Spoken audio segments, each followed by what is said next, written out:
The single biggest blocker to innovation is called the imposter syndrome.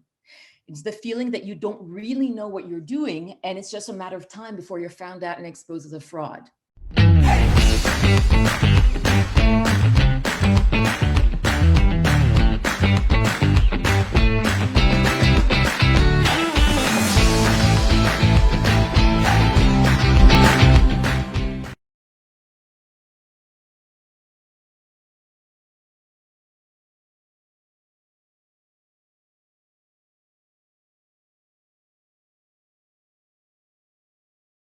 Olivia Fox, thank you for joining my show. How are you today? It's a pleasure. I'm well, thank you. It's raining outside, but I've got 9 chickens who are running around and having a lot of fun. So life is good.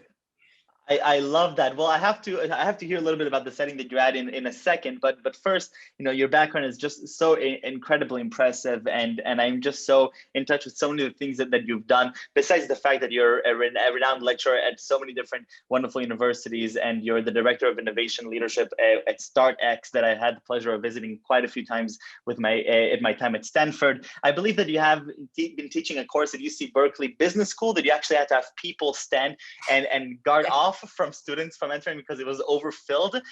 But really, your passion for curiosity, for innovation, for charisma is just incredible, as well as your work with alternative protein. So I don't even know where to get started. Olivia, can you tell me a little bit about yourself and how you do so many things?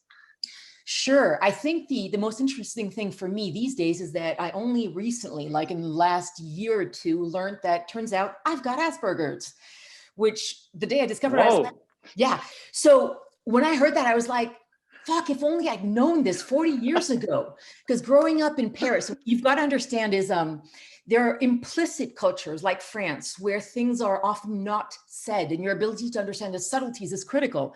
And then you've got very explicit cultures like Germany.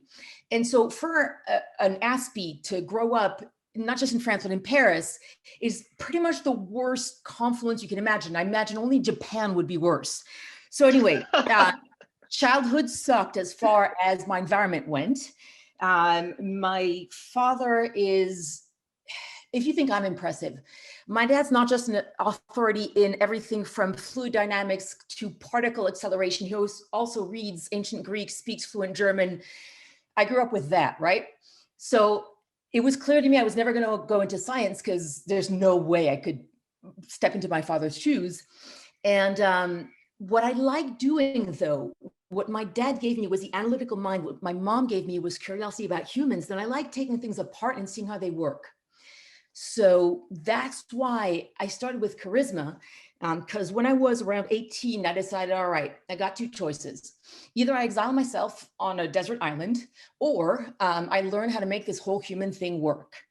So I chose option 2. I'm still keeping option 1 open, but I realized that I had to figure this out. And so charisma was this magical thing that everyone said you had or you didn't. I was like, yeah, right.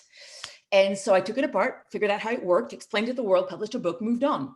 Which is why when people wait. I'm stuck on that point. I want charisma. I want what is the secret sauce? So I'm guessing it's not nature, it's nurture. But how does it actually work? Listen, it's the same thing that I'll say later about genius. Not everyone can be Bill Clinton's charisma. Not everyone can be Albert Einstein's genius. However, we all have the capacity to increase our charisma or our genius quotient quite effectively. The only difference is like people who are natural, like Clinton, they can't explain how they do the things they do because they learned that through both natural predisposition and also usually through mimicry in their first 3, 4, 5 years of life. So by the time you see them at their full height of charisma when they're in their 20s, it seems like it's innate. It's not. So charisma really is 3 pillars. That's the one thing I'm still willing to say publicly is the model of charisma, which seems now to have been adopted by most people: presence, power, and warmth. I'm happy to talk a bit more about that. However, please stop buying the book. It's more, I'm serious, it's more than 10 years old. It shouldn't be the Bible in the field. Someone else should have written a better book by now. So some of the science has to be incorrect by now. It was 2011 when I wrote that book. Probably Wow. the only Okay. way to, yeah. So don't buy the charisma Please. myth. Sorry, go ahead. I want to hear about the charisma. How does it actually work? Dumb it down for me. How do those three pillars make up for me to have better charisma in tomorrow and the next day? All right. So you're Israeli, so you probably don't have a problem with the concept of evolution, right? You're okay with that? Hopefully, yes. Okay. Hey, you laugh, but in sessions in like the middle of Idaho, when I've said that, people are like, no, we're not. I was like, oh, fuck, what do I say next? So presence, power, and warmth really does go back to evolutionary psychology. It really is a way for us to guess, because that's what humans are doing when they meet one another. We don't have the time to check out someone's bank account, for example. So we infer, we deduce from the signs of their wealth. Same thing with intelligence, same thing with everything else. Presence. Why is presence important? What we want to see is someone else. What makes them charismatic is if that person knows what we want and need, wants to give it to us, and has the power to do so. Those are the three components that, of course, would have given us an advantage in terms of survival to be able to spot that in someone else, right? So presence is really simple. Is that person aware of what I want and need? Now, that's the subconscious. In the conscious, all we see is that person literally psychologically, emotionally, and physically present in the moment. It sounds simple, it's not easy. So favorite exercise there is whenever you feel yourself wondering during a conversation, focus on your toes. Just feel the physical sensation in your toes, because that forces your brain to scan your whole body from head to, of course, toe. And that brings you back physically in the moment. That's a quick fix. Yeah. The long fix, which you're probably going to hate it. Sorry. It's a bitch. This is the only way. Meditation retreats. And oh, wow. For reasons that should be quite obvious, most of the meditation teachers in the US are Jewish. One of the reasons for that is, of course, that unlike Catholicism, I'm going to be so politically incorrect, sorry. Unlike Catholicism, where you have to believe the priest, representative of God, or even Protestantism, where you have to believe the Bible, go back the word, in Judaism, the way you impress the rabbi is by asking a question that he doesn't have an easy answer to, right? Right. So the value of questioning, the value of curiosity is so entrenched in Judaism. Well, first of all, it's one of the reasons where 0.2% of the population, 20% of the Nobel Prize winners, sorry, it's a fact. But two, that's one of the reasons there's such affinity. Jubus are named that way for a reason. It really is, whether it's in animal welfare or in meditation, the proportion of Jews is off the charts. Right, so, and actually, I do have to say a tiny anecdote. Just the other day, I was talking to a Haredi Jew here in Israel that is leading in the technology hub for the Haredi Jews, which is, very absurd just to say that sentence, and even in 2021. But what we do see is that when Haredi Orthodox Jews that even have never touched a computer in their life, they decide they want to learn how to program at 30 years old. It's that question. It's that a quest for questioning and that curiosity that they pick up the book. They teach themselves to code basically overnight, and they become a fantastic thinkers and learners, but that's just something that I'm learning. So please go ahead. Yeah, there's that. There's also my co-author Judah Pollack, who is I was going to say who's obviously Jewish also, but who is Jewish, who you should interview. He's bloody brilliant. I once asked him, why is it that we're such a ridiculous proportion of Nobel Prize winners, of inventors, etc.? His theory is this. One is this encouragement of curiosity, the worshiping of knowledge, which we have in common with so many of my friends are either Indian, Jewish, or both. In India, you have this same worship for knowledge. But then the other thing we have is we've always been the outsiders for 5,000 bloody years. And it's usually as an outsider that you see the most interesting things. Right. My dad always says that the great discoveries now are not going to be done within the disciplines, because those have been done. The great discoveries are done, right, in the liminal spaces, the spaces in between fields at the cross section. And that's okay. You know about the study where the labs that published the most were the ones that were the furthest from the water cooler? No, I don't. So that's because the people would have to pass by the most offices, and therefore they would bump into the most people from the most Wow. different fields. Yeah. When we talk about genius, that's actually how our brain works. You genuinely have a genius engine. Like I could point to it in your brain, it's a network composed of different components. And the reason that those labs published the most and had the most interesting findings is because that physical, structural, like brick and mortar setup is the same setup by which your genius engine works in your brain. Wow. Sorry, so back to charisma. So what we're looking at is presence, being physically present in the moment. Now, if you're going to bitch about a week-long meditation retreat, let me tell you one thing. My teacher, Rabbi David Cooper, who passed away recently, he once told me about what he'd asked for his 60th birthday present. And it was what's called a dark retreat. And a dark retreat, you are in a room with no outside stimuli, no light, no sound, nothing. Your food is delivered by a special chute, so not one photon of light comes in. And he said it was really interesting after about 2 days, he started getting hallucinations and, fields of gold and fascinating things. And so I'm like, so how long did you stay in there? And I was expecting him to tell me, I don't know, 4 days. And he was like, oh, a couple of weeks. What? Yes. So before you bitch about your 7-day retreat, think about the people who are spending months or even years in silent retreats. So I'm feeling really, really bad right now because I tried to do Headspace, and after about 15 minutes, I start wandering off, and I feel antsy that I have to get back to real life. So I think I have some practice to do here. You do, but that's the other thing that every meditation teacher will tell you is that the work of meditation is not being able to stay present. The work of meditation is coming back to presence every time you wander. Right. Now, eventually, I'm kind of hesitant about saying this because what I'm about to say really fucked up my meditation journey for almost a decade. I'm ready. Okay, don't get competitive about this, but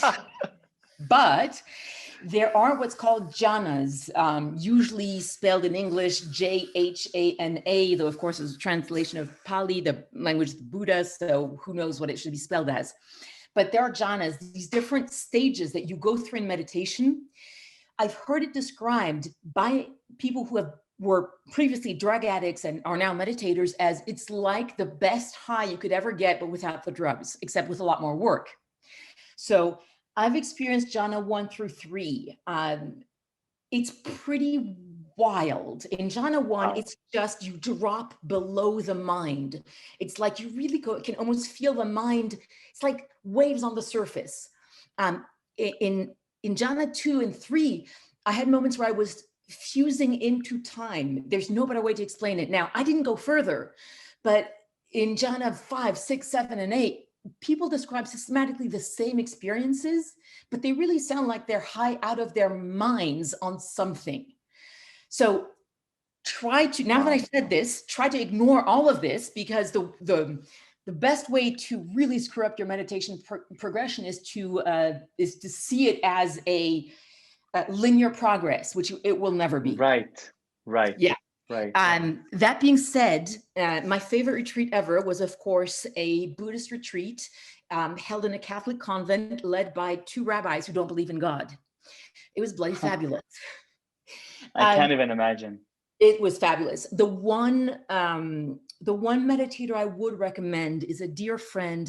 His name is Shademeng Tan. He was known as Google's Jolly Good Fellow. He set up the Search Inside Yourself happiness program at Google. And he's got a 15-second meditation tool. That's a great way into meditation. Unbelievable. Okay, so my homework out of this is basically to start meditating. And I think that one of the things that I've been struggling with, and I think that I can speak for my friends as well, is we do see it as a linear progression, right? We're trained from youth to think that, if we practice something, then every time we'll get 1% better, right? That's how we form the habit, 1% every day. And now you're telling me, well, okay, maybe it's right for 99% of things, but not necessarily for meditation. It sucks. I'm sorry. You're going to have to accept that it won't be a linear progression. And again, for someone with Asperger's, it really is frustrating because I like, Right. being able to see how they work. Anyway, that's just presence. And when you hear about like the Dalai Lama or even Colin Powell, they'll tell you that they just had such presence. It literally just means that the ability to be present in the moment. Now, for guys, the other thing that you need to realize with male identifying people is it's not just intellectual presence. Sorry, it's emotional presence.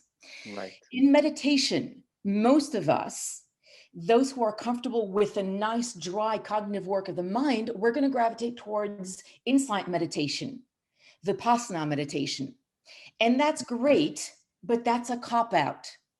The real tough work that people like you and me need to do is the awkward, messy, uncomfortable work of the heart. And that's metta meditation, M-E-T-T-A, loving kindness. Now, meta's a bitch. I hate it. It's really, really awful. That being said, it's good for me. And in the same way that, like when I cop out on yoga, I go to the gym, you see what I mean? Because it's easier. In a mental sense, it's the same way. When I wimp out on metta, I do Vipassana, but I know I'm wimping out. Because the mind is a nice, safe, understandable space for me. The heart's a bloody mess, but metta will change you in a way that Vipassana won't for people like you and me. Unbelievable. Okay. Olivia, I'm learning so much, but I have to pick your brain on innovation as well, because you've held numerous roles on innovation, also with StartX, the Stanford accelerator. So talk to me a little bit about how all of this charisma, geniosity, innovation plays into leadership within organizations, startups, as a founder, as an entrepreneur. How does it all come together? So charisma is a tool. It's just like a knife. A knife can be used to hurt or to help. Charisma is neither good nor bad per se. If you're going in the right direction, it'll get you faster. In the wrong direction, it'll get you faster. It's just a language like any other. It is, of course, an incredibly powerful tool, and it's a bigger motivator than anything except money, and even in many cases, more than money. Steve Jobs is an excellent example. If you send me an email after and remind me, I actually did a decoding of Jobs' learning charisma step by step from 1982 to his death. And you can see, in videos, you can see him step by step learning presence and power and warmth. You need all three of these for charisma. The only thing that changes is what kind of charisma you get depending on the order in which these three elements are present in you. So Steve Jobs did have warmth. It's just, it wasn't directed towards people, it was directed towards a vision. That's when you get visionary charisma. The Dalai Lama, his warmth is absolutely directed towards humans. That's when you get the Dalai Lama's kind of warmth charisma. How that plays in innovation is that, of course, charisma helps you motivate people and free their minds. Now, I need to mention one thing. The single biggest blocker to innovation is called the imposter syndrome. It's the feeling that you don't really know what you're doing, and it's just a matter of time before you're found out and exposed as a fraud. Now, it's not just that last time they counted, about 78% of the adult population had experienced this at one time or another. It's the higher up the ladder of education you go, the worse it gets. Interesting. One of the MIT deans told me decades ago, we lose more kids to the imposter syndrome than to any other cause. Now, my theory is that this is because the more you know, the more you're aware of the sum total of knowledge and how small your own is in comparison, right? Wow. As a leader, I never thought of it that way. Yep. As a leader in a startup, the two biggest jobs you have is destigmatizing, i.e., lifting the stigma of shame off the experience of the imposter syndrome and the experience of failure. So with failure, you know about the 5 stages of grief, right? You go through denial, bargaining, etc. Well, guess what? With failure, we go through the exact same processes. You're humming along and failure happens. First step is denial. Shit, this can't have happened. Second step, bargaining. Maybe if we tweak this or that, it won't have happened. Third step, anger. Whose fault is this? How the fuck can this have happened? And then you go through sadness, resignation, etc. You can't skip this process. The only way to go through it faster is to not fight it. If you try to fight the anger or the sadness, you're just gonna get stuck. So as a leader, as an entrepreneur, you need to make peace with this process when you go through failure, and teach your team how to make peace with this process too. Because only when you have fully accepted the anger, the bargaining, the sadness, the resignation, will you be able to actually do a good postmortem and then learn what you need to learn. That makes sense. Olivia, I think we need to do 5 more episodes, because I feel like we didn't even scratch the iceberg, and it annoys me. It really annoys me, because I have to stick to the format, which is 20 minutes long, Yes, and it went by way too fast. So Olivia, thank you for sharing with me your insight. I have much more insight that I need to take out of you, but we'll do that another time. But for now, I need your 3 words that you would use to describe yourself. Yeah, I'd say passionate is probably the number 1. The number 2 would probably be analytical. And the number 3, now that I understand it, and it is such a part of me, and my God, I wish I'd known this when I was born, was Asperger's, loudly and proudly. Seriously, if I had known what it was, it would have made my life so much easier, and I could have taken advantage of all the facets of Asperger's that are a real asset. So there you go. Olivia, thank you for the inspiration. Best of luck with the new book, The Genius Myth. I know that you're on sabbatical writing it, so I truly appreciate you taking the time to do this with me. And I can't wait to read that and the other books and share this with everybody, because it was just fascinating. Thank you. My pleasure. Talk to you soon. Take care. Bye-bye.